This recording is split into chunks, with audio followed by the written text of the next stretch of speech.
What's up, guys? This is Kephas. Welcome to Class Course, where we take a brief look at a specific class in World of Warcraft and break down the essentials of their core rotation. This isn't a comprehensive guide, it's designed to get you up and running. So, to keep things short and simple, we're just going to focus on the rotation for now. But if you're curious about the talent build I'm using for this guide, the link is in the description. Today we're going to talk about how to play a Devastation Evoker in the War Within, and since this is a beginner's guide, we're going to be focusing primarily on the Scale Commander hero path. This is because Scale Commander is a lot more straightforward and beginner friendly, as well as the fact that pretty much everybody recommends that you run Scale Commander. So with all that being said, let's go ahead and jump into the rotation. At the bottom of your priority is your main filler ability, Living Flame, which you'll be using a lot whenever you have nothing else to do. But you also have a resource called Essence, which will be generating passively. You want to make sure that you're always generating Essence, so if your Essence is maxed out or nearing maxed out, use Disintegrate. This will be your main Essence spender for single target. Now, some of your abilities have a chance to activate Essence Burst, making your next Essence spender free. So, you'll also want to use Disintegrate whenever Essence Burst is active. Next up is your first empowerment ability, Eternity Surge. The higher your empowerment rank, the more enemies Eternity Surge will hit. So, when you're fighting a single target, you simply want to use Eternity Surge at rank 1.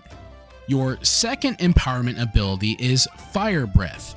The higher the empowerment rank, the faster this ability will deal damage over time. But when you're fighting a single target, you can simply use Fire Breath at rank 1.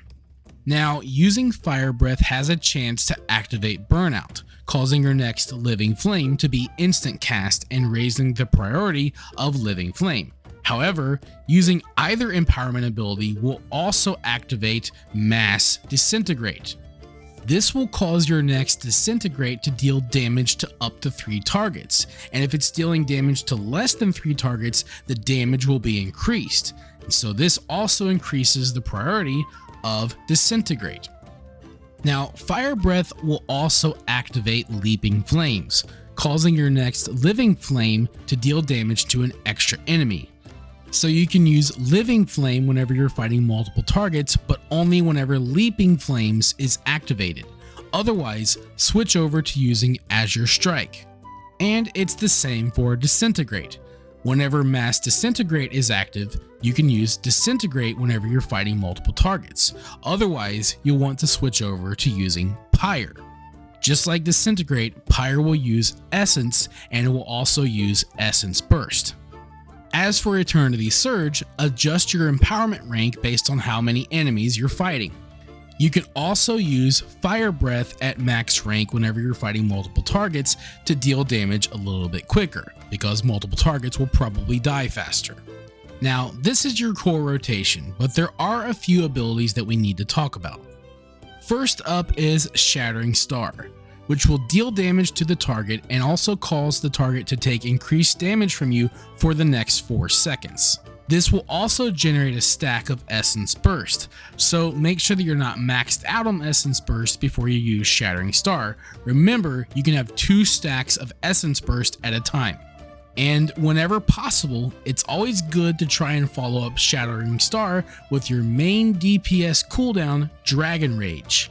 This will shoot pyres at nearby enemies, as well as increase your damage and your chance to activate Essence Burst for a short duration. And you can increase that duration by using your empowerment abilities whenever Dragon Rage is active.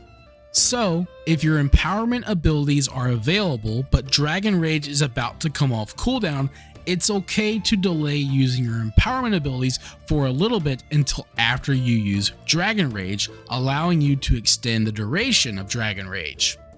The last ability that we need to talk about is Deep Breath. As a Scale Commander, Deep Breath will be your highest priority. This is because Scale Commander significantly increases the damage of Deep Breath and also allows you to control its direction. On top of that, targets hit by Deep Breath will take increased damage from you for a short duration. And that should hopefully be enough to help get you started with playing as Scale Commander Devastation Evoker. There's a little bit more that we could talk about, but since this is a beginner's guide, I don't want to overwhelm you with too much information, so we're going to stop things here. I really do hope this video was helpful for you, and if it was, I would love to hear about it down in the comments below. But with all that being said, I will see you guys on the next one. Thank you for watching this video. If you enjoyed it, let me know by clicking that like button, and feel free to share it with your friends so they can enjoy it as well. And if you'd like to see more videos, you can subscribe to the channel and click on the bell icon to be notified as soon as new videos are posted. You can also follow me on Facebook, and if you'd like, you can support my work on Patreon. Links to all that stuff can be found in the description below. This is Kephas. Until next time.